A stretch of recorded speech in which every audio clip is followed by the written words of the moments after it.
Sûr, non, non, mais j'ai rencontré plein de gens qui ont bien voulu me raconter leur travail, leur mission et nécessairement, bien sûr, j'ai été très inspirée par eux tous et par leur façon de se raconter et après, l'écriture, c'est comme dans n'importe quel autre film, les personnages sont des mélanges de nous-mêmes, de gens qu'on a rencontrés, de gens qu'on aimerait rencontrer, des gens qui nous font rêver, et c'est une espèce de tambouille un petit peu chelou et mystérieuse.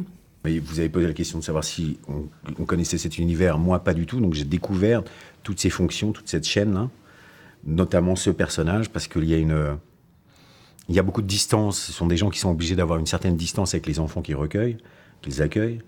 Il n'empêche que ça reste des humains. Et il n'empêche que quand on a un bébé dans les bras pendant 2, 3, 4 semaines, 5 semaines, 6 semaines ou 6 mois, c'est autant de plaisir à l'accueillir que de douleur à le revoir partir.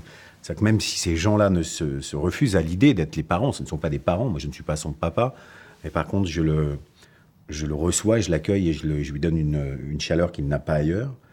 Il n'empêche que c'est des gens qui ont un cœur énorme, avec une possibilité de faire ça plusieurs fois dans une même année. Voilà, ce sont des gens qui ont une dévotion, une grandeur d'âme et de cœur qui est bouleversante. Vraiment, j'ai rencontré le Jean en question, le vrai Jean qui vit à Brest et qui a donc inspiré Jeanne. C'est des gens sacrément costauds. Voilà.